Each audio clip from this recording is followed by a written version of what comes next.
you listen to reason? Will you open your eyes? It's a wonder what you'll find with an open mind. You may be surprised. Yeah, gotta get away from this illusion for the sake of the world. This delusion, it's gotta go.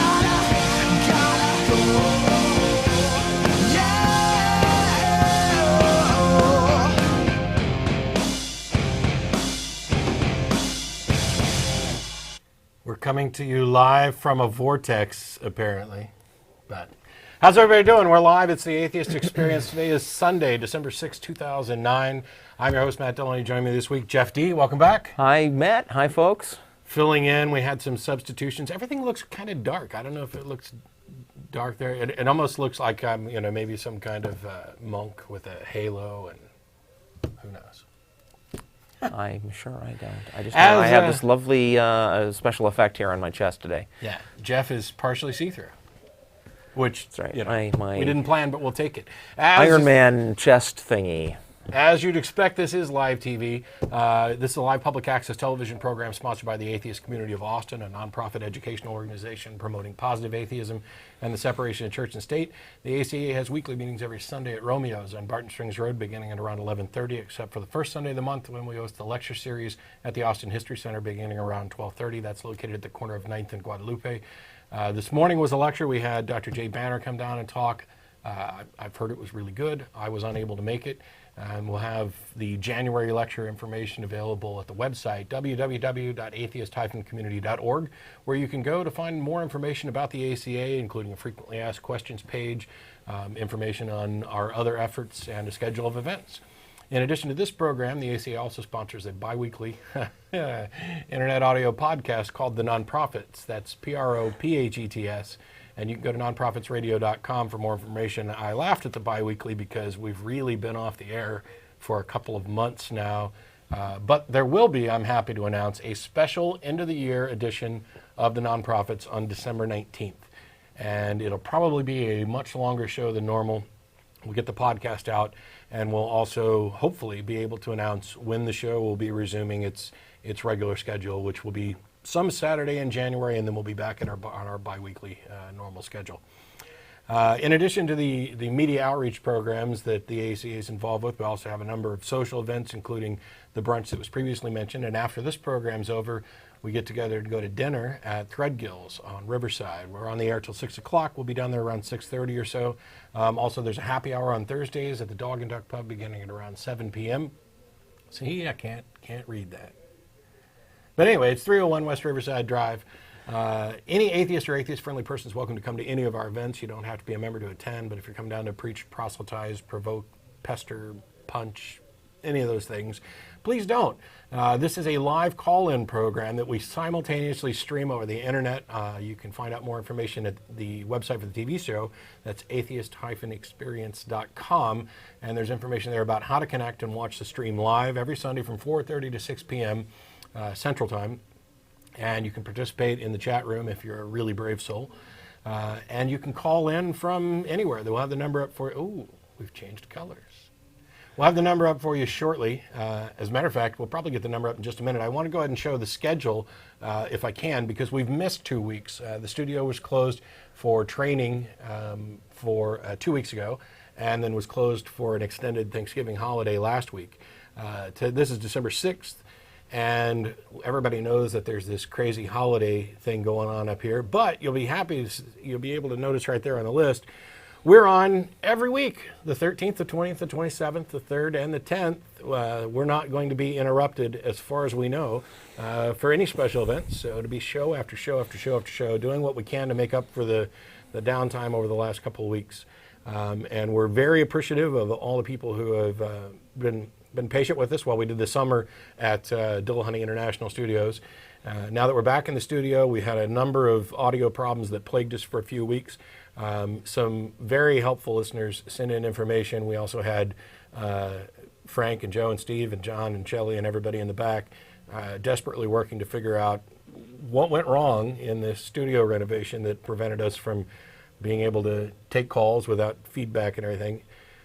We think we've got it solved. Last week, or the last episode 3 weeks ago, went pretty well without too many problems, and everything looks like it's working today. So I think we're back up and running, and the next thing to do is to send out pamphlets to every church in Austin so that the theistic callers start tuning in and calling like they used to. But I think that I've mentioned all of the actual ACA announcements that I had to get out of the way, so we can go ahead and put the telephone number up for people to call in. We have not, for those curious, have not started taking Skype calls again. That's next in the integration list for improving the Atheist Experience TV show, and we'll take a look at that in the coming weeks. Now that we've got these audio problems sorted, I think we'll probably have a chance to start taking Skype calls again. So, what are you been up to, Jeff? Oh, working on my computer game project that I've been on since February, and stuff like that. You? I enjoyed the first long weekend off in ages. Mm-hmm. Thanksgiving weekend, because my family doesn't live in town. I went to dinner with some friends, and then I sat on my butt and did nothing for 3 days. It was awesome. It was the first time in recent memory that I had 3 or 4 days to just do nothing. But. Yep. So now that I've announced to everybody who was complaining about not doing enough that I was a complete slacker for 3 days, we'll get right on to the show and start taking calls. We've got, is it Ryan from Milwaukee? Hi. Hi. Hi, Ryan. Is this Ryan? Yes. How are you? Good. What can we do for you, Ryan? Well, I was wondering, what do you think about, can a belief in God be beneficial to a person? Do you think yes or no? Sure. But obviously we're atheists, so we don't think that overall it's beneficial. But sure, you can point to specific things where it might be helpful, like, being accepted by your community. That could be helpful. Did you have some particular kind of benefit in mind? I was just thinking, like, it would give someone a sense of satisfaction and maybe a purpose. Okay. Sure, it could do that. Okay. Is that all you wanted? I mean, well, yeah. That, like I said, we're atheists. We've looked at the issue, and we think the costs outweigh the benefits. And one of the big costs is you wind up believing something that there's really no good reason to. Okay, but what is exactly bad about believing something that there's no good reason to? Well, are you familiar with the state of evolution education in the United States? Yes. That's driven by a bunch of people who believe something for no good reason, and thinking it's important then to get other people to believe the same thing, and it comes into conflict with something there is a good reason to believe, which is evolution, and that's an unnecessary conflict. And I think there's another example too that you might think of, because we've never said that there's no benefit. You could find benefits for almost anything. There's a benefit to taking heroin. You feel good for a while. But my concern is more about truth. For example, and you asked, kind of what's the harm in believing something if it makes you feel good? Well, what if you believed that you had won the lottery? You didn't have any good evidence, and you didn't have any reason to think that it was actually true, but you believed that you won the lottery. What you believe is going to change how you act. Or you're going to go on and you might feel good. Hey, all of a sudden I'm rich. But if you start acting as if you're rich when you're actually not, then you're doing harm long term. You're going to run up bills and spend money you don't have and find yourself in a terrible situation afterwards. Right. So that happy feeling has a cost. That's what we're talking about. Though. How's that?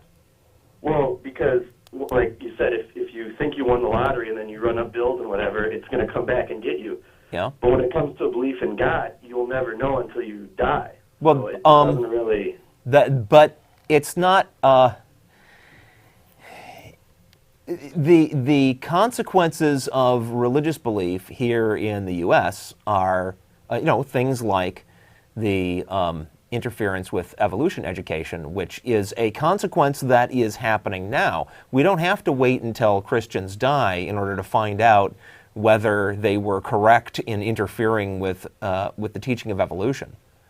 This is a problem that's now. More specific than believing in a God, because many people who believe in God. But there I think maybe even the Pope does. I mean,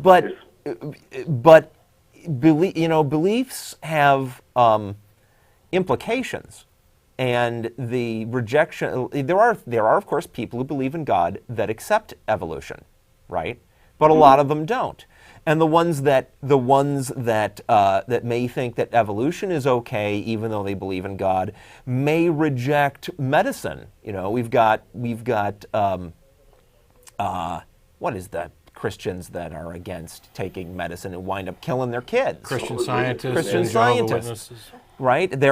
These are all, those other beliefs that are related to the belief in God are part of an entire belief system that naturally forms around any view that you have. And if the core of it is not true, all of this stuff is unnecessary. But there are problems that are caused right here and now. It's not simply a question of, maybe they're right, maybe they're wrong, and they'll find out when they die. I mean, do you have, I'm assuming that you perhaps have some belief in a God. Yeah, I do. Okay. Now, does your particular belief, because you seem to be asking, is it possible to have a benign belief in a God? Yeah, that's right. Sure. And as far as I can tell, it's largely irrelevant. And there are a lot of people who believe in a God who completely separate that or segregate it so that it doesn't affect any decisions that they're going to make. And if you can actually do that to that extent, then my response is, okay, what's the point? I mean, what is it? I mean, if you just believe something because it makes you feel good. Well, the point is because it makes you feel good. I mean, what's the bigger point than that? Right. If somebody never took actions that were based on that belief, my only objection would be that they believe something that's not demonstrably true. And I don't necessarily. Why object to that even? Well, because that is objected to on principle. It could be. You could find somebody who believes in a God, but acts as if that God does not exist. It doesn't change their behavior, doesn't react to situations they encounter in life any differently than someone who does not believe in that God. That's possible. And maybe you're one of those people. But a lot of people aren't, and that doesn't change the fact that fundamentally it's better to believe true things than false things. Or let me rephrase that and say it's better to believe things that you have a good reason to believe instead of just believing things that make you feel good. There's all kinds of things you could believe just because they make you feel good, and a lot of those things, if you really believe them, are going to change the way that you behave. And if the things you're believing that because they feel good are not true, then the changes that they make in your behavior are going to be counterproductive. Now, that principle is valid even if you can find isolated cases of people whose belief in the God is so minimal that it doesn't affect their behavior at all. Okay. Now, can I ask a quick question? Do you think it would Sure. would you prefer to have your beliefs be consistent with reality? Because what you seem to be describing is what's wrong with me having a comfortable delusion? My response is, if you enjoy having a comfortable delusion, that's your prerogative.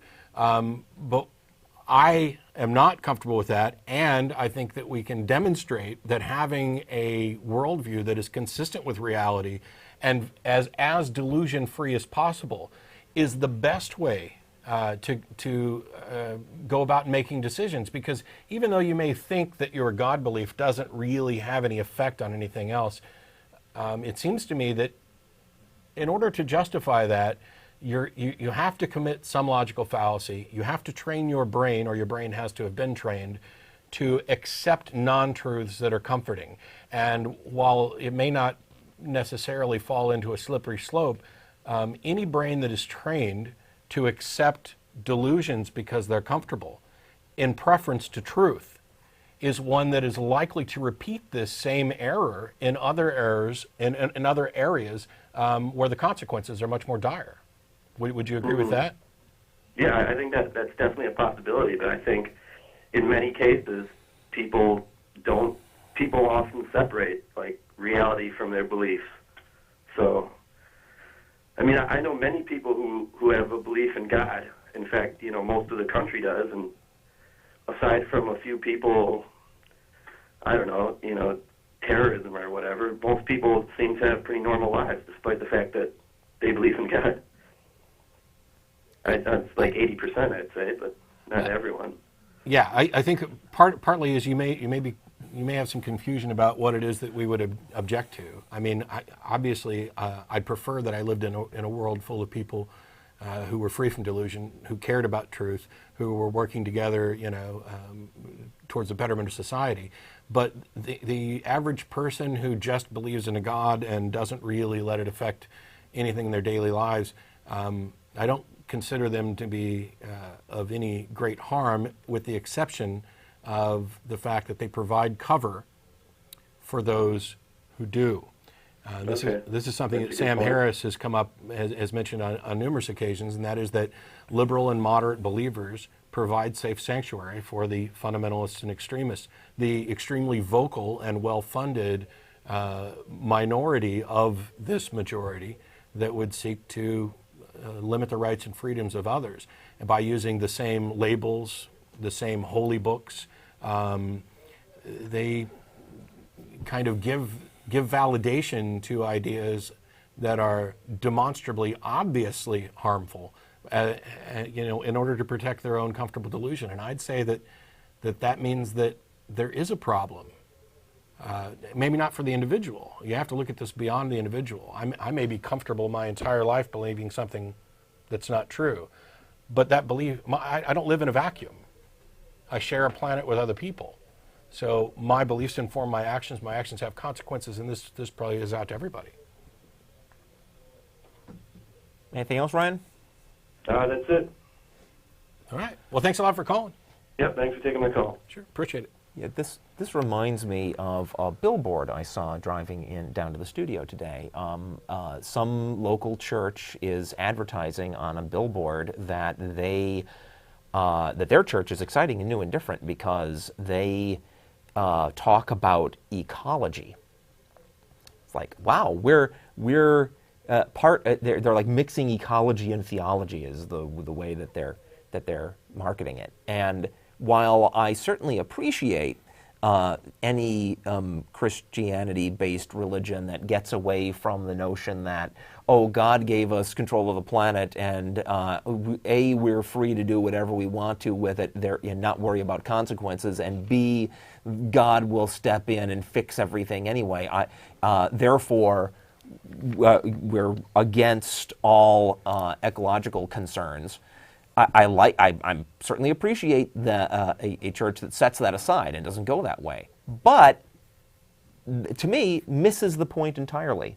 The reason we should care about our planet's ecosystem is because we live here, and it has nothing to do with any invisible men in the sky and what they did or did not give us and what their opinions are about things. There are perfectly secular reasons why we should be concerned, and as far as I can tell, it has nothing to do with church or theology. Yeah. So that's just making the same kind of argument that Ryan was making, that, oh, well, our incarnation of believing in things we can't prove doesn't make us be flagrantly obviously wrong on this particular issue. Well, good for you. But ultimately, what matters is reality and not your superstitions. Yeah, it's like, and we're talking about obviously religions that are breaking away from Orthodox views. Yeah. And if your Orthodox view includes these 100 precepts and these 50 are demonstrably harmful and wrong, and you say, well, we're going to get rid of those, we're only going to keep this 50. Okay, well, now you're closer to reality. And then the next church comes along and says, well, we're going to get rid of these things here and we're going to focus on this. And we're going to pull in these secular ideas, these responsible ideas about ecology and things like that. And so now we've only got 10% of the crazy that we used to have. Congratulations. And when you get all the way to joining the rest of us in reality, then maybe you'll understand. Welcome aboard. Yeah. Why we complain. Exactly. We have, I think, John from London, who was on the last show but ran out of time. John, are you there? Yeah, hi. Hi, thanks for calling. Hi, John. Yeah, you told me last week to, it's echoing. You told me last week to prove God's existence in less than 1 minute, right? I told you you only had a minute left on the show, but yeah. Yeah. That's such a big subject, so where do you start? Well, you should start at the burden of proof, right? Mm-hmm. Uh-huh. Yeah. And my point is this. Throughout the ages, billions and billions of people has believed in God. You would agree with that, right? Yes. All the way to 6,000 years ago, people has always believed in God. And now, recently, all these atheists are coming up and say, no, there is no God. So, in my logic, the burden of proof is on you. Well, you don't get to have your own logic. There is logic, and it has rules. And those billions of people who've believed in God... What right do you think you have the when billions, you are this excuse small me? minority coming John? here and telling us Can what you not to hear me? believe? May not be able to. There was an echo. John, the thing is, those billions of people that believe throughout history have never proved that the God existed. Now, they had a pass because so many people believed that it didn't get questioned. But that does not mean that they have escaped the burden of proof. They still have the burden of proof. They have been proven through personal experiences. They have seen what God can do in their lives, and that's why they believe, and that's why you can't get it scientifically. So you're accepting that the burden of proof is on those who claim to know that the God exists, right? No, it's on those who claim that they know that God doesn't exist. Well, I would agree with that, except that You we're not claiming that. You just said that they had the proof. You just said that the believers had the proof, and you said it's this and that and the other. They prayed for Jesus Christ to appear, and he appeared, or something like that. That's Great, fantastic. We can just get that done under laboratory conditions. No problem. His existence is proved. Yeah, but that's you can't. What you can't do, John, is you can't simultaneously claim that the proof exists and then refuse to shoulder the burden of the proof. Personal experience. The proof is personal experience that can't really be provided as proof for someone else, and that's so that's how not God proof. Works. No. That proof. No. This Excuse is how me. God works. Excuse me. Proof that you can't show to someone else is not proof. It may be the case. It may be the case that an individual is personally justified based on their personal experience, but this can't be. But this can't be demonstrated to anybody else. So if Jesus appeared, and that's how God works. John, hang on just a second. I promise I'm going to let you talk.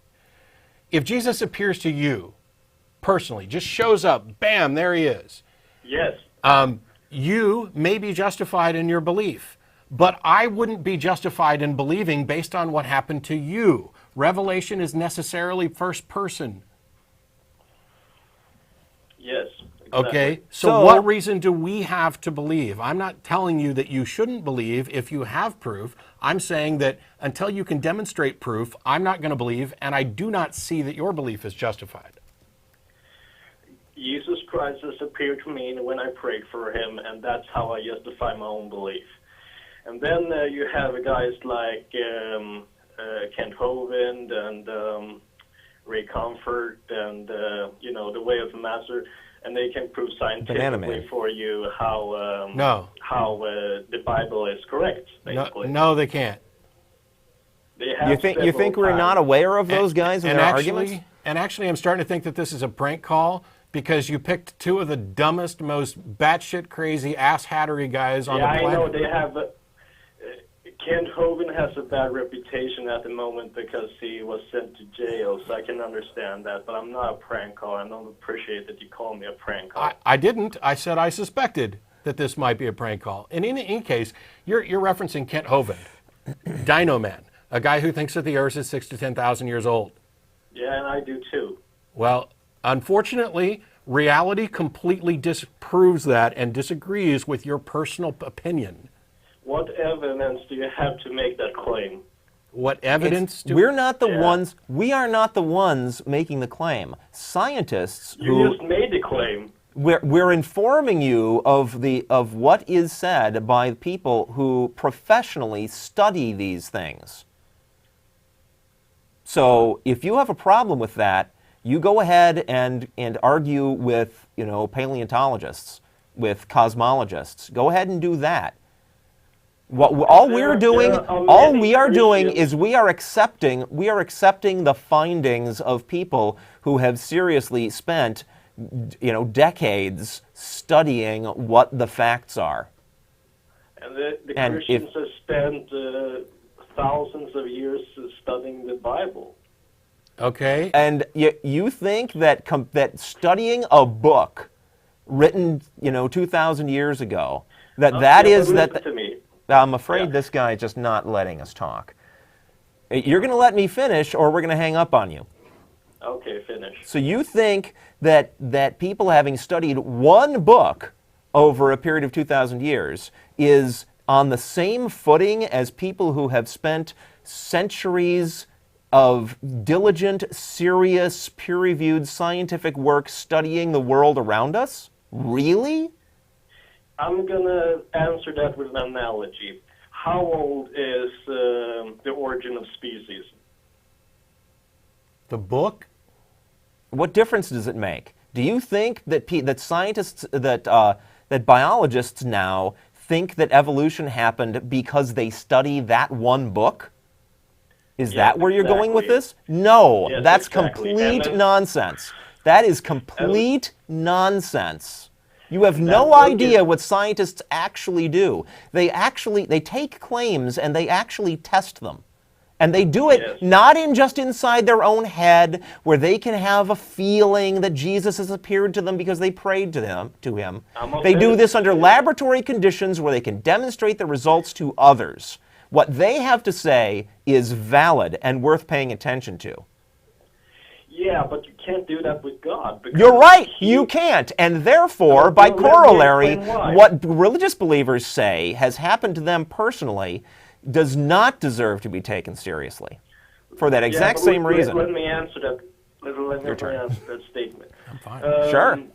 Basically, God wants to prove himself personally And you know this how? because it's in the Bible, and that's how we. And you know the Bible, Bible accurately reflects the opinions of a cosmic universe creator how? Because it's the only thing we have. Because it says so? I know where you're going with this. You're trying to make me look like a circular argument. No, right? you've already done that. We're just asking. He asked, how do you know what God wants? And you referred to the Bible. And then he asked, how do you know that the Bible's reliable? And you said, because it has to be, or because we don't have anything else. Yeah, Well- we do. We have something called reality and investigation and science and testing and all of these wonderful things that we've discovered that actually allow us to filter fact from fantasy. That's what we have. The fact that you're relying, why do you dismiss, for example, the Quran? Why don't you get your information from the Quran as opposed, why aren't you a Muslim? Well, because the Muslim religion was founded by a pedophile. Okay, and your religion was founded by a band of murdering, raping, pillaging Jews. That's offensive. It's Yeah. true. It's in your Bible. I'm sorry. I agree. It is offensive. Calling Muhammad a whatever, I forget the exact Pedophile. terms you used, pedophile, was not offensive to Muslims? You get to not be offended, but I don't know. they have to sit there and take it? But it's right in the book. I read the Quran, and it says so right in the book. This guy's a Really? buffoon. Can we just you move are on? either a prank caller or a buffoon. I apologize to everybody else for wasting so much time on you. Two shows worth of so much time. All right. Unbelievable. Oh, it's in the Bible, and that's all we've got. No, we've Yeah, got it might be all you've got. That is all you've got if you reject everything else. It reminds me And you of have to reject everything else when you're living in the modern world where we've learned a whole bunch of things that just, dispute the claims of the Bible. Yeah, I love it that, that That previous caller, Ryan, who was concerned about, the negative consequences of believing in a God, excellent example in that last call. Excellent, excellent example. I love the fact that while America is often viewed by my friends in Europe as the crazy religious mecca, in fact, that call was from London. So, yeah, you guys have got your own young earth nut jobs there as well. It reminds me, one thing reminded me when he was making the appeal to the Bible is, the caller who calls in is like, haven't you ever read the Bible? And the answer is yes. Haven't you ever read anything else? The difference is that we've actually looked at the Bible. Some of us, by the way, were Christians for many, many years. There's no reason to think that what's in there is accurate, or in many cases, what's in there is demonstrably wrong and false. But right. I'm sorry that you happen to be offended by the truth. The truth, if you actually, you read about Muhammad's pedophilia in the Quran, which I don't think is actually true. I think it's reports outside of the Quran. But if you actually read your Bible, you'll find that my statement about a band of marauding, murdering, raping, pillaging Jews is actually accurate and lauded in the Bible as this is what God wanted them to do because they were his chosen tribe and screw everybody else on the planet. They had it coming. When Moses sends people out to kill the Midianites and says, hey, kill them all, and the soldiers come back and they say, we killed all the men, but we brought the women and children. And Moses says, what the hell's wrong with you? Are you trying to make God mad? Kill all the women, kill all the young boys, but keep all the young virgin girls for yourself. That's what your holy book says. That's the book that you're getting your information about. And by the way, your book doesn't say anything about the age of the earth or geology or anything like that. That's all interpolation by somebody counting back all the generations that are listed in the book until they get to Adam, who by definition, by fiat from that book, is the first man. So therefore, that must have been the beginning, and that's 6,000 to 10,000 years ago. Fortunately, not everybody who buys into your religion buys into it as much as you have. But we got Eric in Bloomington. Oh, hi. It's Derek, actually. But, Derek. good Hi, to be on Derek. the show. Hi. I don't know how much you guys know about the Sunday school version of the founding of the Mormon Church. Next to nothing. Okay, well, the story goes, and this is, again, the Sunday school version, is that Joseph Smith, as a young man, was in upstate New York, and there was it was a time of lots of revivals and lots of new Christian sects popping up all over the place, and he didn't know which one to join. So he prayed to God, and he said, which of these is the right one? And God evidently said, none of them. And so he said that we're going to found a new church, and he sent the angel Moroni, who led Joseph Smith to these golden plates. Hey, Derek? Yes? I'm sorry. I apologize for interrupting. I'm passingly familiar with the origins of the Mormon religion. I thought you were mentioning something specific about Mormon Sunday school. Yeah, well, this is just the Sunday school version. I'm sorry. It was. Oh, okay. I had a hard time hearing when they asked me what topic I was calling in on. But this is just the summary. Golden plates. But what I took away from this, and I think was probably unintentional, is that when God told Joseph Smith Jr. that none of these churches are godly, the lesson that I took from this is religions are not necessarily having a lock-on truth. And I think that's probably not what they meant. They probably meant for me to believe that the church was, we've got it right now. But, pretty much from minute one, I'm like, we've got this Book of Mormon that's, this thick, and on golden plates it'd be the size of a small truck. And where did they go? So, needless to say, I fell away That's from a brilliant point that I've pretty never quick. heard anybody else make. Say again? That's actually a brilliant point that I've never heard anybody else make.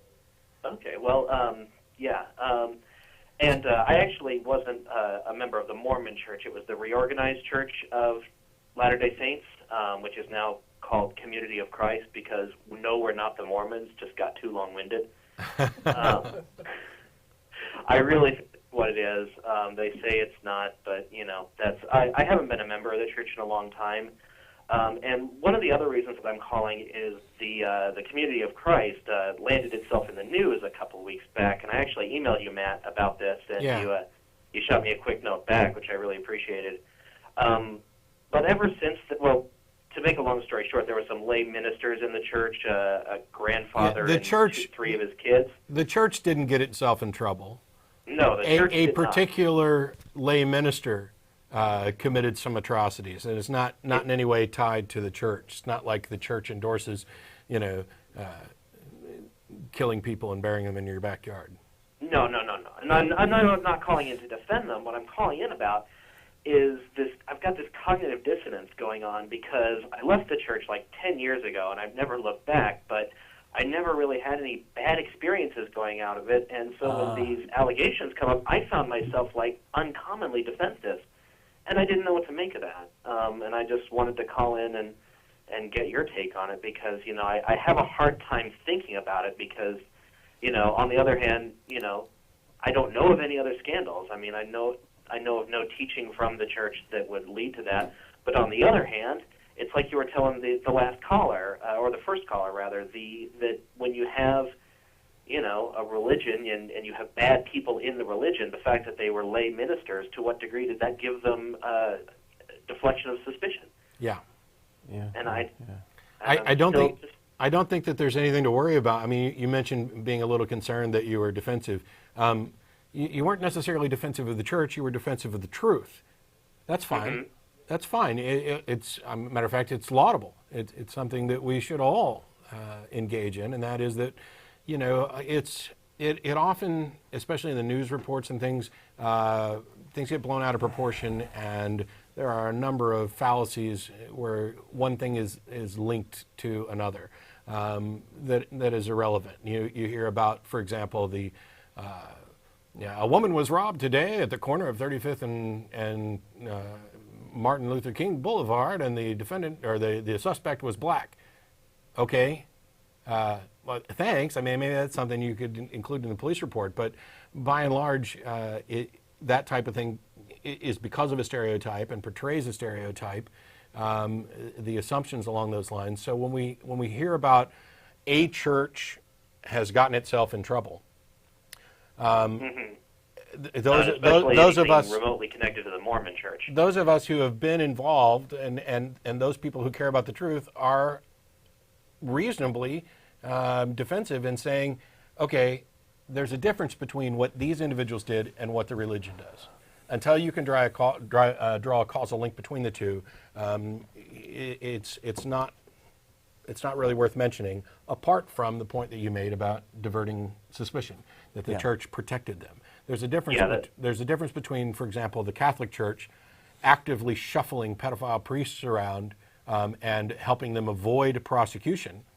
It isn't the behavior of the priests that is a problem of the church. It is the church's reaction to the behavior of those priests that's a problem with the church. The sheltering. But from what I understand, I have nothing to add. The local administration kind of threw them under the bus, as well they should have. Yeah. So, and as a reminder. Thanks for calling, Derek. I'm going to move on to another call real quick. But as a reminder, thanks for taking my call. Anybody who's interested in learning more about Mormon religion, David Kent did a special episode. Do we know the number of that episode? No, but it's several years, 4 years ago or so. there were 3 people up here, and David Kent was one of them. And I would recommend Under the Banner of Heaven by David Krakauer, I believe, is an excellent examination of the fundamentalist strain of Mormonism and Mormonism in general. Okay. We've got Joe in Montreal. Hi, how you doing, guys? Good, how are you? Dave. Good. Just want to say I love what you guys do. It's my first time watching the show live, but it's great. Thanks. I'm calling because, my wife and I have been struggling with something recently. We lost our faith about within the last 4 years. And we came up in really religious families, really involved Christians. And, we all looked at our parents as heroes. And now, that perception of them is crumbling because we don't believe in anything that they're involved in, really. Yeah. And it's a painful thing to struggle with. And I just wondered if you guys have experienced anything like that. Anything you have to say to that? Yeah. My parents, I grew up in a family that attended a Methodist church. My parents met as missionaries, in fact, in Cuba before Castro, have always been very religious. And once my brothers and I were grown and out of the house, they went back to seminary and became ministers. And it was shortly after that that I realized that I was an atheist, which, of course, has made it difficult to deal with what Mom and Dad had started doing. And I've tried to console myself that their intentions are good. And I think that that's fair. They really believe this stuff, and they really think that they're doing some good by promoting it. They're not, but they mean to, and their good intentions are not just limited to doing the religious stuff. They're nice people in general. So hopefully you've got that to hold on to. Yeah, that is there for sure. One problem that oh, I'm sorry. Oh no, go on. One problem that both my wife and I experience with our folks is that when we bring up Bible topics to them that we find atrocious or absurd, genocide, Abraham willing to murder his son, and those types of things, the responses that they give us are so offensive to us that, under normal circumstances, we wouldn't tolerate hearing, anybody saying these type of things, trying to justify those type of things. Hearing, our most close loved ones defending that stuff is just terrible. Yeah. What do you think? I understand, but let me tell you from the other side of the coin, my mom in particular is a very, very liberal Christian, and she's perfectly okay with believing in Jesus and everything, but also thinking that as long as you are a decent human being, you don't get thrown into the flames after you die, right? But that's that just leaves me wondering, well, if the Christian religion is not really essential, Mom, to taking care of your afterlife, then why are you wasting your time on it? You know what I'm saying? I mean, that did not leave me in a better position as far as my view of the sanity of her position. It's nice that she's not a fire and brimstone fundamentalist, but it still doesn't make a whole lot of sense. Yeah. Matt? All our parents sort of lean a little more to the fundy side. Well, sorry, my wife and my parents. Yeah, I went through a bit. We all lose some of our heroes at some point. It's like it's almost a literary theme of your hero not living up to the idealistic image that you had, and a lot of it has to do, or usually I'd say it has to do with changes within you. One of the nice things about discovering that you are wrong or changing your mind about something is that it's bad in the sense that you're forced to look at your. Oh, are you still there? Yeah, I'm there. No, I had a weird noise. It's bad that you have to look at your old beliefs, your old heroes in a new light and come to some realization that perhaps some of the things that you thought were good are not good. but it's good in the sense that now you have a view that is more in tune with reality, and you can find new heroes. For example, there was a member of my family who was one of the most intelligent people in the family, and wise. And even though I didn't get to spend a great deal of time with him growing up, he was not just intelligent and fairly wise. He was respected in the family. He was a missionary for a time being, and seemed to be the kind of person that the other Christians in the family would go to for spiritual advice and support in much the same way that you would a minister. And while he wasn't a hero of mine, I certainly had an idealistic image of him. When it came time, when it was discovered by my family that I no longer shared their beliefs and was actively, in their view, working for Satan, he and I had a conversation. And here's, a college-educated physician and missionary, and the arguments that he presented were just laughable. I mean, right off the bat, it was Pascal's wager. And that was, I think, more shattering than anything, because I had this expectation that when I have this conversation with him, this is going to be it. This is going to be the one that, talking to my parents or grandparents or anybody else, other family members, not going to be that big a deal, because they haven't spent as much time studying this and they're not as familiar with the arguments. And I would expect Pascal's wager and circular arguments and glaring logical fallacies from them, and that's what I get. But I didn't expect it from him. And when that happened, there was a real sense of illusions crumbling about the status of a mind that I had at a minimum respected, although perhaps not looked at as a hero. Mm-hmm. Fortunately, I have a bunch of other heroes. Some of them I've been fortunate enough to count among my friends, or at least associates. And they're people that I respect, not only for their intelligence, but also for their wisdom, the application of that intelligence to reality. And, I think my relationship with my family, it'll never be the same again. The best we can hope for is some new normal. I think you just got to keep looking forward and find the new heroes and realize that the people that you idolized, the reasons that you idolized them are what changed, not the individual. Right. And their intent, as Jeff pointed out, their good intentions, while they may be misguided, and they may be the case of good intentions that are actually doing, clear evil, I think that the best you can do is hope that they have a similar change, even though it may be incredibly unlikely. Yeah, it seems unlikely in a lot of cases, at least in the older generation. Yeah, I'm in the same boat there. Are you in the market for new heroes?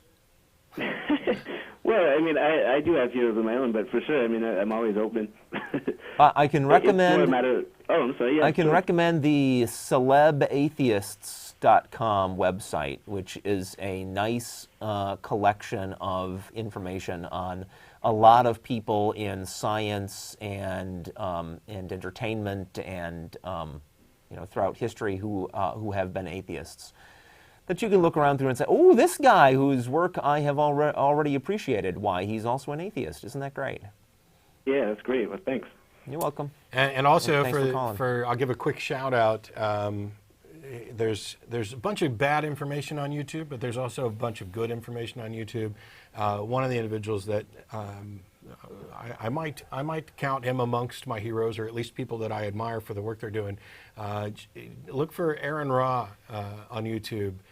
Oh yeah, I love him. Yeah, and he's in Texas, and I'd love to get him on the show, and I'm pretty sure that just saying that might already come close to making it a done deal. We kind of traded a quick exchange on my Facebook page, so we'll see about that. But and there's a lot of other people out there that are doing really good work, and it's while we tend to get a lot of backlash from fundamentalists that were being hateful or whatever, I don't find that remotely true, and I find that a lot of those people just don't understand.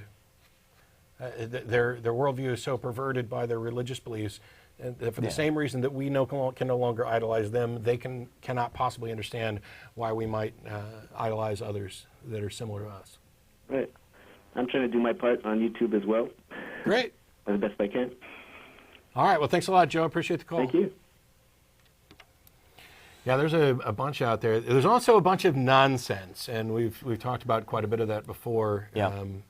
I get emails on a regular basis about things like Zeitgeist or Charia S and the various conspiracy theory nonsense that seems to pervade. There's no guarantee that just because somebody's an atheist that they're going to be rational or skeptical. Correct. Bill Maher. Yeah. And there's no guarantee that just because somebody's an atheist, they're going to be able to recognize that someone is not rational or skeptical, like the Atheist Alliance International, who gave Bill Maher the Richard Dawkins Award. But I don't want to hack on that all year. We've got David in Sarasota, Florida, who is rational and skeptical. Is he? David? How did you know that? I know because we exchanged an email. That's right. Thanks for taking my call. Yeah. You have something to promote real quick, don't you?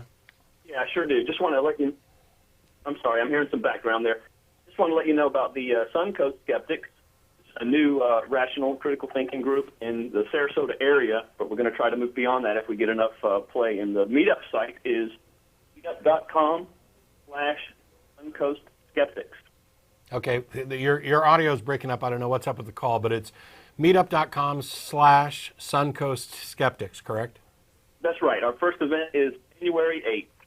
All right, January 8th. So if you're watching in the Sarasota, Florida area, and you've been looking for a group that includes skeptics, atheists, rational-minded people to spend some time with, January 8th, you can find out more information at their meetup group site. Thanks, David. Thank you, guys. Appreciate it. We've got Michael in Vallejo. Hello. How you Hello, doing? Michael. How you doing? Good. How are you? I'm doing awesome. Thanks for asking. First, I wanted to ask you what your beliefs were, and then I wanted to talk to you about what my beliefs are. Okay. You want to know what our beliefs are about what? About God. Is there God or is there no God? This is an atheist show. We don't believe in a God. Okay. Essentially, what I want to do is to prove God. Fantastic. You can't possibly, and I haven't slept in a while, but Could you I'm define just God? Really excited. I've never been on TV before, and I'm going to try to keep this as simple as possible. Okay. Does your definition or does your proof include a definition of God? Because Yes, it does. Okay, great. I Go for never it. believed. I'm sorry, I'm just really excited. I never believed that God was what they said it was, but I've always believed in God, and I can't explain why. Well, I'm just going to read this to you and see if it makes sense to you. KISS. Keep it simple, stupid. Everything is everything. God is God. Accept it. Three things cannot long be hidden: the sun, the moon, and the truth. This is just a label that we choose to put on. Okay, I'm sorry. Did you write this? I did actually write this. Okay. I'm just really excited because I just figured this out. Well, and I just wanted to share this with you. Time is just a label that we choose to put on an illusion. Religion is just a label that we choose to put on an illusion. Original sin is just a label that we choose to put on an illusion. And original sin is simply perception. Our own perspective on reality. Remember, everything is everything, and everything is under the powers of perception, except God, because God is omniscient. Because everything is everything, and everything knows everything. Does that make sense to you? Nope. Not a bit. You might want to get some sleep. Get some sleep, and when you wake up, read that again yourself and see if it makes sense to you. Okay. Okay? But I would like to make one point to you. Sure. Sure. Let me find it, because I have a very abstract mind, and I accept that. But here it is. Let me find it. The eternal rule is that hatred does not cease by hatred, only by love. I find this to be true because everything is relative to everything. this is my theory of everything. Well, let's see, where to start. I truly believe that in order to fix all the problems that we have in the world, we have to revert back to the basics, which is the original Ten Commandments. And if you take a close look at the original Ten Commandments, you will see that they are 100% flawless. Really? You can have your own perception on reality. So you're Michael? What perception He is. can't hear us. Michael, Yeah, go ahead. you say the Ten Commandments are perfect? Well, everything is under the law of perception. What? What's true to you is not true to me. What's true to me is not true to you. You've lost me. Okay. If you can't tell me things, Michael, if you can't tell me things that are true to me, then I have no reason to listen to you. And quite frankly, every time we get into one of these discussions where somebody begins by spouting their own esoteric truth, I couldn't care less. If it's only true for you, then it doesn't matter to me at all. Or to any of our listeners. I care about truth that is true, that we all should. Okay, I understand, because I had the same problems when I was trying to talk to my dad about this. Yeah. I'm sorry, I don't have a TV, so I can't watch you guys. Actually, you can, and I'm glad you mentioned that. If you go to the Atheist Experience website, www.atheist-experience.com, there's instructions there for how to click on the Ustream to watch the show streaming live over the internet. And how do I do that? The instructions are there at the webpage. Read the instructions. Anyway, do that and reread your thing and see if you can get your thoughts together, and you're welcome to call in again next week when Russell and Martin are here. Thanks, Michael. All right, thank you. That is so cruel to poor Russell and Russell and Martin. I love you guys, and I'm sorry. We got Steve right here in Austin. How are you? Steve? I'm doing good.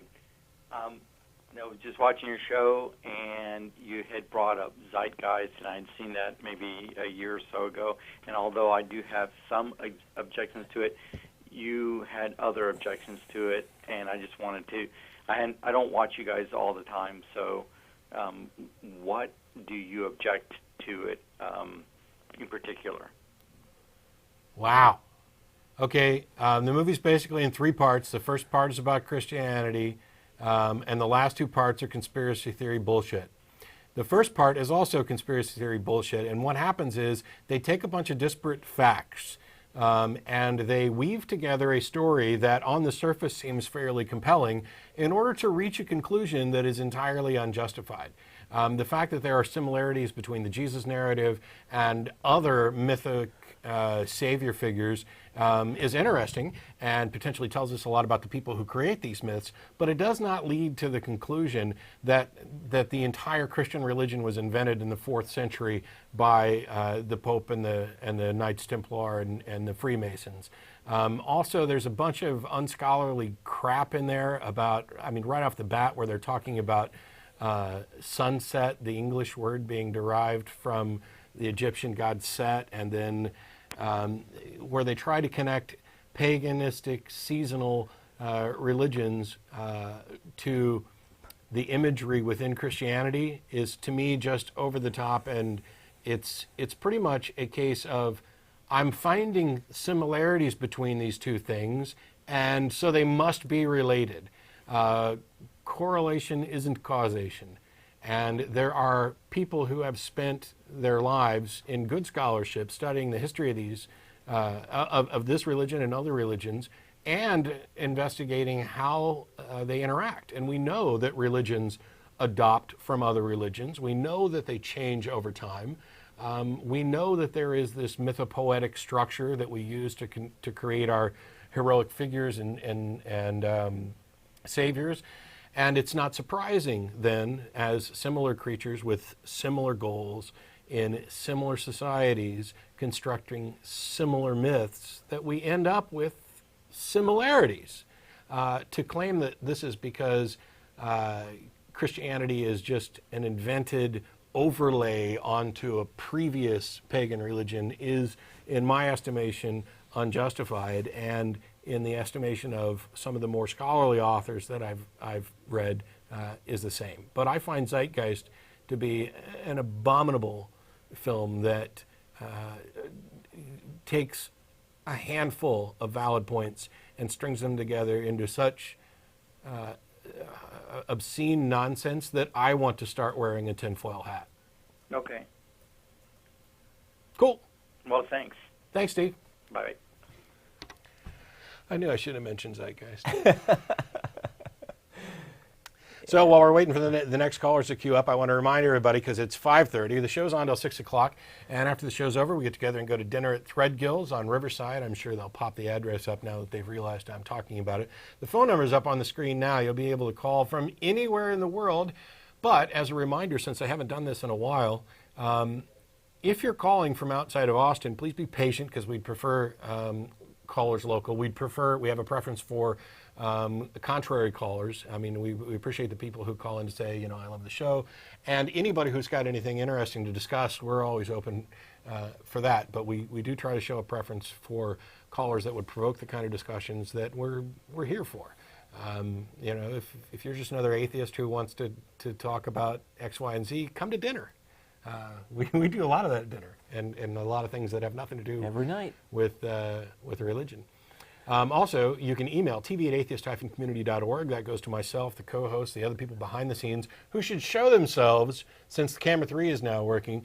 And I know they have a couple times in the studio. Yeah, and by the way, would you guys mind removing us from the pits of hell, please?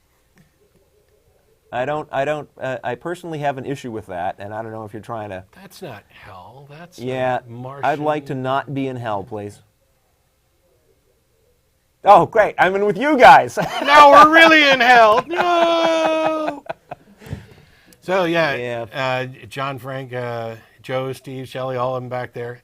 Pan the camera up so they can see that beautiful HD TV multi-display that you guys use. If only we had as nice audio equipment. We're not going to pan the camera while we're... Whoa! Hang on. Yeah. Oh, I should have gone that way. In a minute. My head is appearing inside my chest. Yeah, if only the audio equipment was nearly as good as that. So there's a couple calls on the line. As soon as they're queued up, I'll get to them. As a reminder, in addition, you can go to the website. There's a frequently asked questions page and a number of other things as well. We don't have any super special events coming up in the next few weeks. But this idea that we talked about earlier about losing heroes, and then we have the caller about Zeitgeist, where this thing about building heroes is a fiction. My take on this, because we get asked all the time about this Jesus as a historical figure, is kind of along the lines of, how do you define somebody? For example, George Washington, we have it on good authority that this individual existed. It would be absurd to find out that he didn't exist. However, it's not absurd to find out that the story about the cherry tree is nonsense.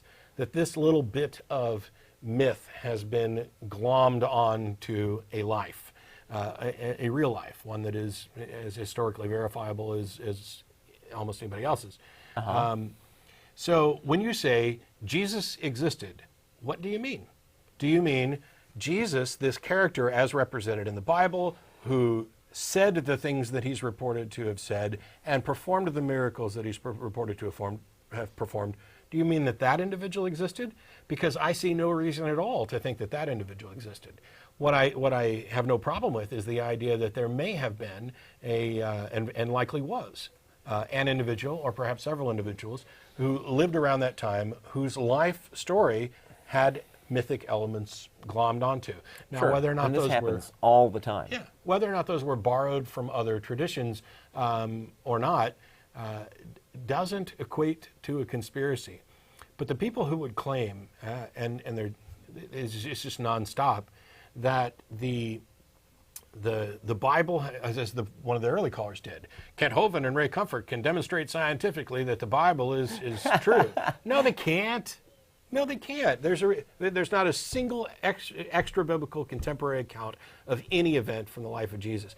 That, added to the fact that some of the things the Bible claims are clearly wrong, although apologists will try to spin them in a number of ways, means that we really can't say with any good reliability that this figure did exist, if every element of this, of what we package together as the person, is something that is questionable, virgin birth, what?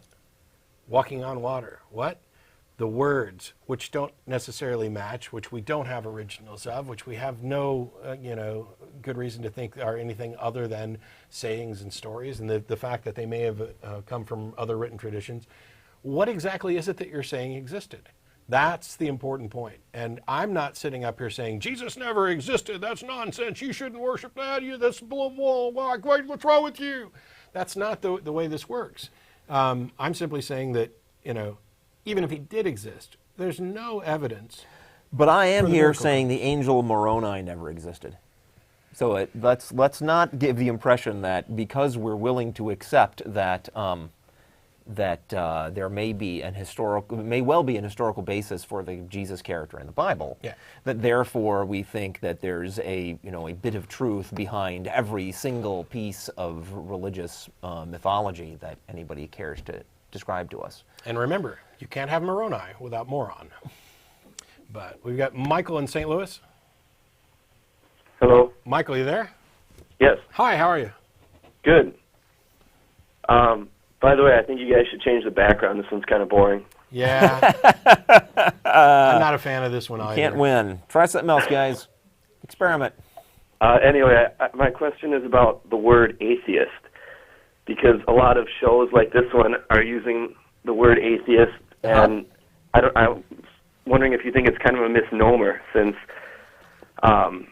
people like Buddhists don't believe in God, yet they have all sorts of superstitious or what you would consider irrational beliefs. So that makes the word atheist a misnomer? What do you mean? Well, because basically the show is all about, believing in evidence and rationality. And Dude, atheist doesn't really have anything to do with that. Atheist just means I don't believe in a God. I would love for that to be true, but I'd be the first to admit that it's not. You ever heard of Raelians?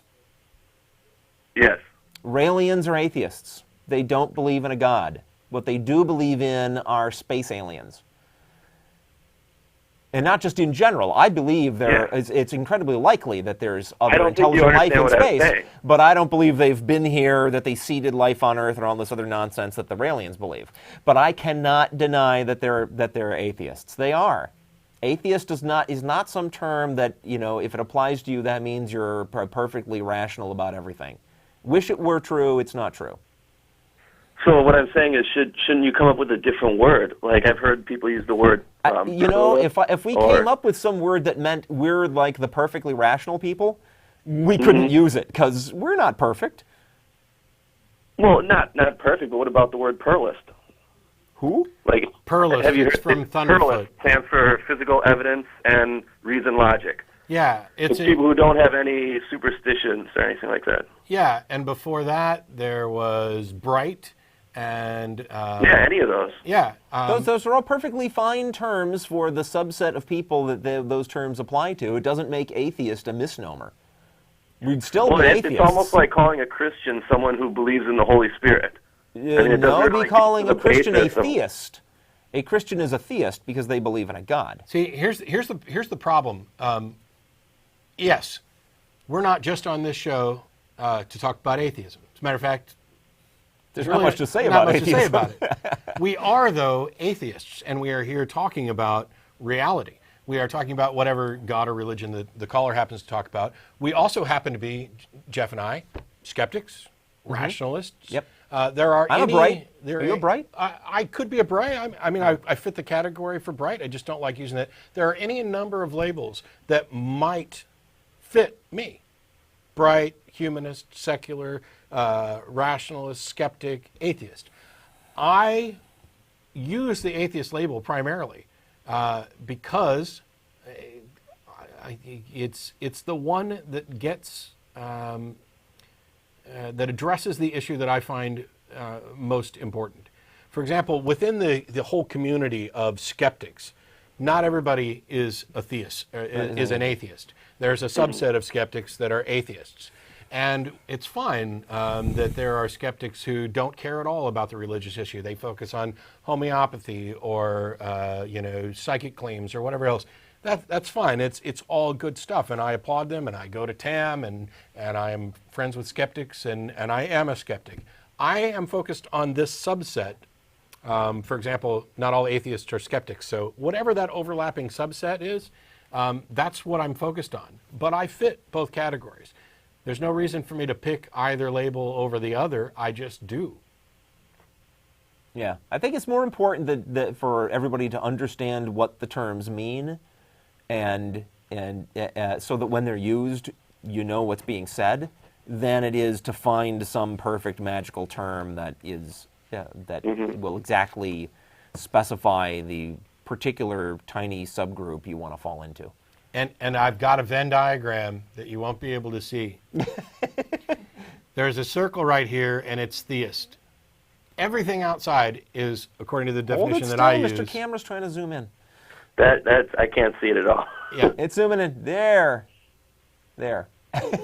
Everything that's not anyone that's not a theist is an atheist. That's the definition I'm using. But the reason I do that is because the theism is the objectionable part. As a skeptic, I am bringing to light the fact that theistic claims are not supported by evidence, they are not rational, they are not scientific, and there is no reason for anybody to believe them. And even if an individual could perhaps be justified by their own experience, there's no reason for anyone else to be convinced, and there's certainly no reason for any of us to kowtow to the claims of people in this theistic category. There's no reason for special treatment. There's no reason for deference. There's no reason to worry about saying, oh, we shouldn't talk about that for fear that we might offend the crazy people. We don't do that with any other unproven category. Religion is the exemption. And yet religion, theism and religion encompass the majority of the planet and have for the majority of our history. And this is where the majority of the potential and actual harm, I feel, is coming from. And that's why I'm focused on this area. I could do a skeptic show, but it would be unfair because I'm focused more on this one issue. And so I use the atheist label. Okay. Well, I get your point, but I still think you should make a new name so you can include Buddhists. Yet another Buddhists are atheists. Yeah, Buddhists are atheists. Most of them, not all of them. I know, but they don't follow. They don't follow your philosophy or the ideas of the show. That's all I'm saying. Do they believe in a God? Language, basically. To the extent that they don't believe in a God, they are atheists. Yes, they're absolutely atheists. Okay. By definition. So what's the problem? That they have supernatural beliefs. They believe in an afterlife. Aliens believe that space aliens created us. Aliens too. I know they're included in those groups too. In the group of. He's objecting that they're not atheists as we represent atheists. Yeah. Exactly. That's what I'm and saying. That's because you are assuming that we're here representing atheism. We're not. There's nothing to represent. I'm assuming that because that's what the show is titled. I know you're not. No, I think we are here representing atheism, and I think that you can represent a group and present the best arguments in defense of the core thing about that group that they all share in common, which in this case is not believing in any gods, right? We are here to present the best arguments for not believing in any gods. Now, if some Raelian wants to take that and say, okay, I don't believe in any gods, but I do believe in these space aliens. Or if a Buddhist wants to say, I don't believe in any gods, but I do believe that Buddha was specially enlightened and I believe the things that he said. That doesn't make us not representing atheism. We're focusing on the core thing that it's about. Okay. Anyway, let's move on. You guys made too many shows to change the name anyway. This, I think that 600 shows. It's too late to change the name, but I wouldn't anyway. Oh, wait, I'm following it. For some reason, I am getting updates. Okay, cool. I'll get back. Thanks a lot, Michael. Appreciate the call. Yeah, I mean the name discussions. Should we call ourselves this? Should we call ourselves that? Oh, this new group started up and they're using this term. I find that almost the most tedious thing in my entire involvement in atheism. Almost the most tedious discussion that there can be. You know, there's a lot of, that's why we have a lot of words, so we can have nuanced differences between words.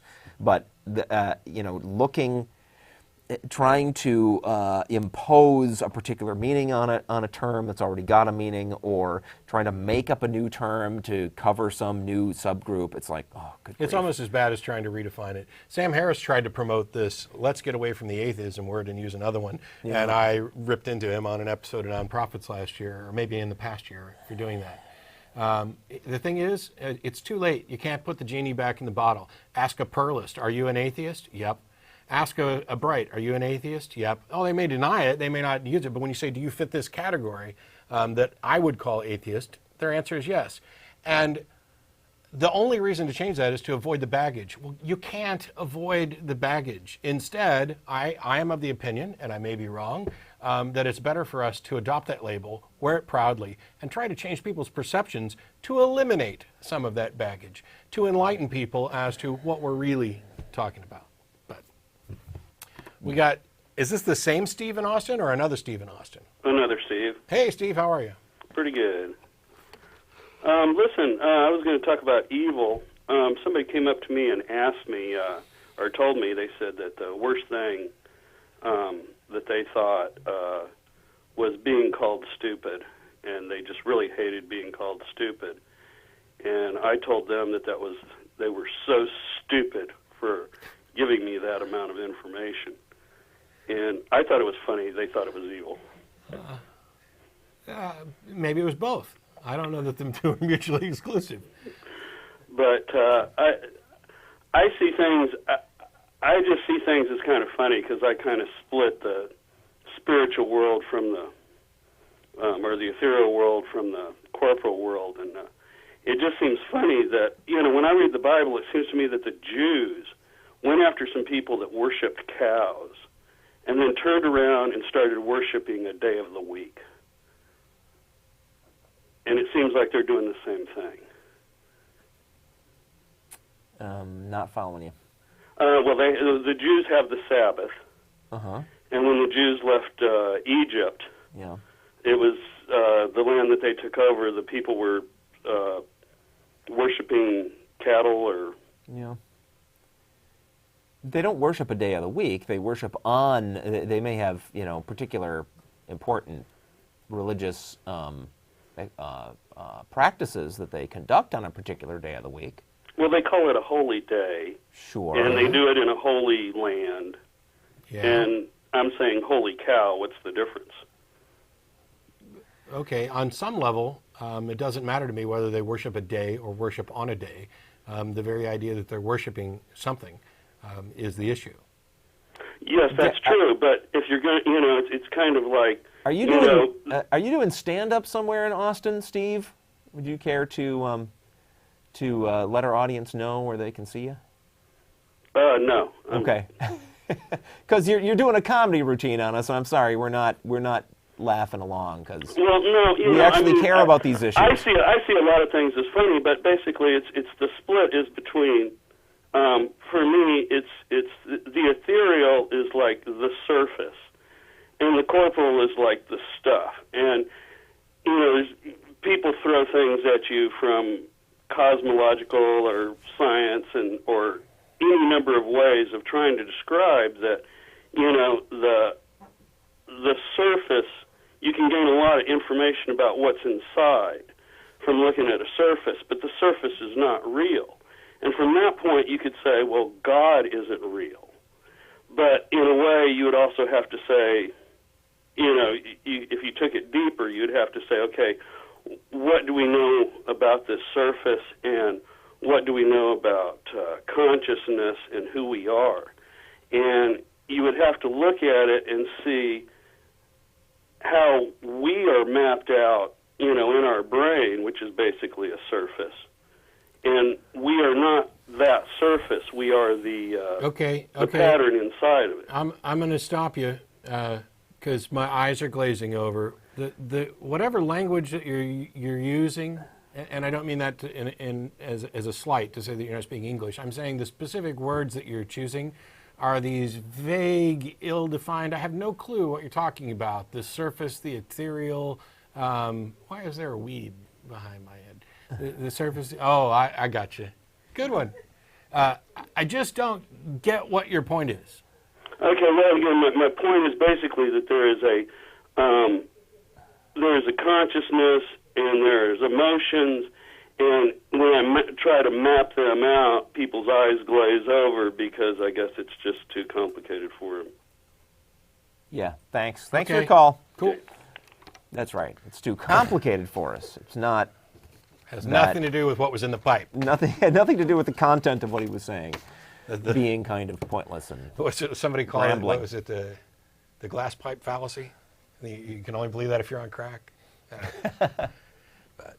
So lines are clear. We got, oh no, they're not clear. They're starting to fill up. You better hurry if you want to get your spot. There's exactly 8 minutes left in the show.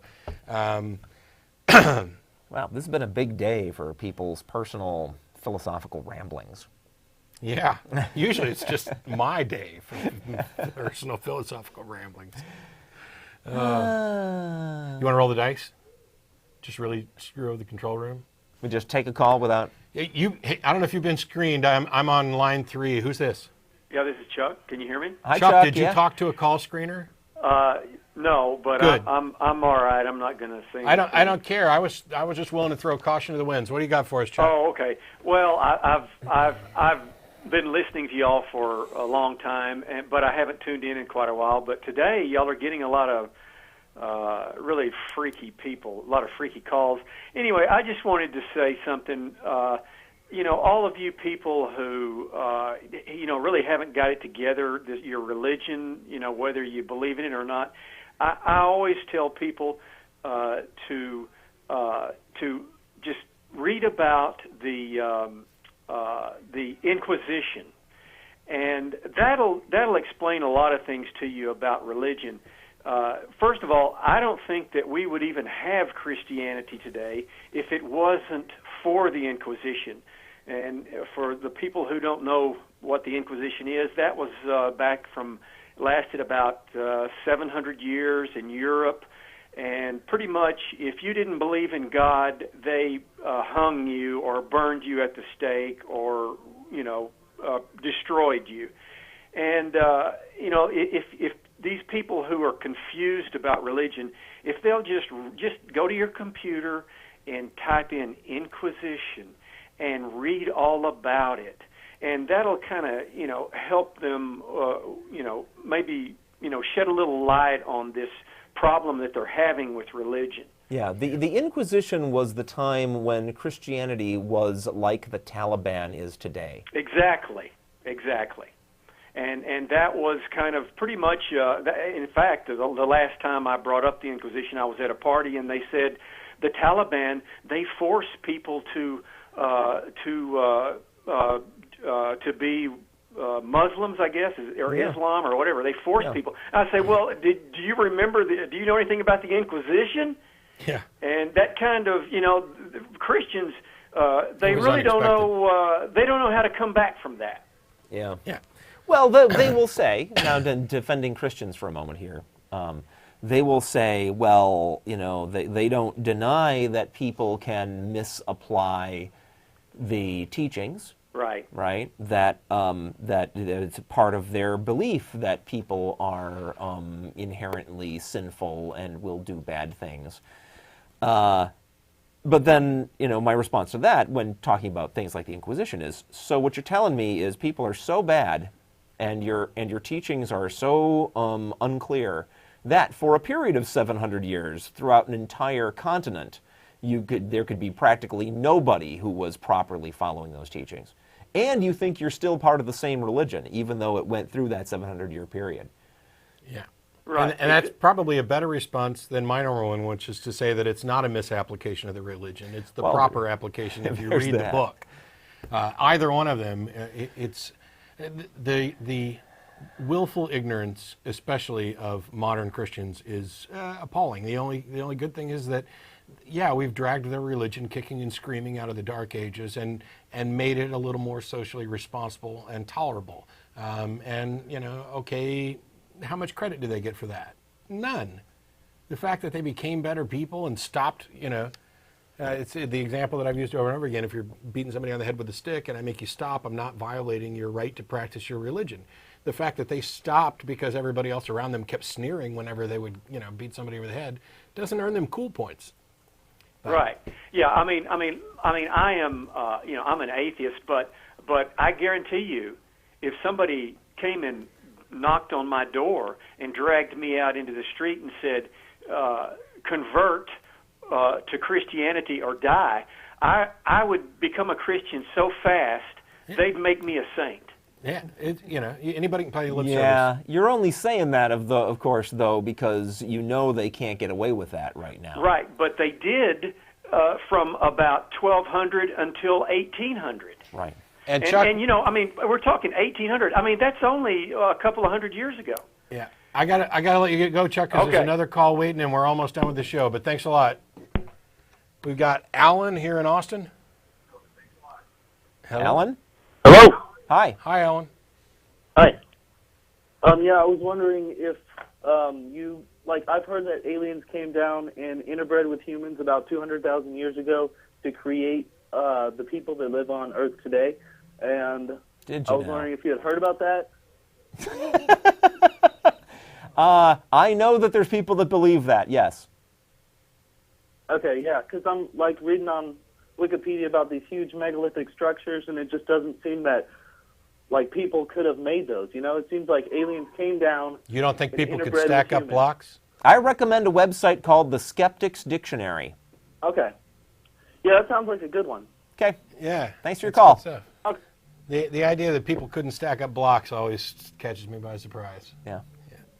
I mean, granted, take a lot of people and some time, but we've had a long time, and slave labor is wonderful for building monuments. By the way, it's just not very good for the slaves. How do they move such massive stone blocks? We've got Janet in Austin.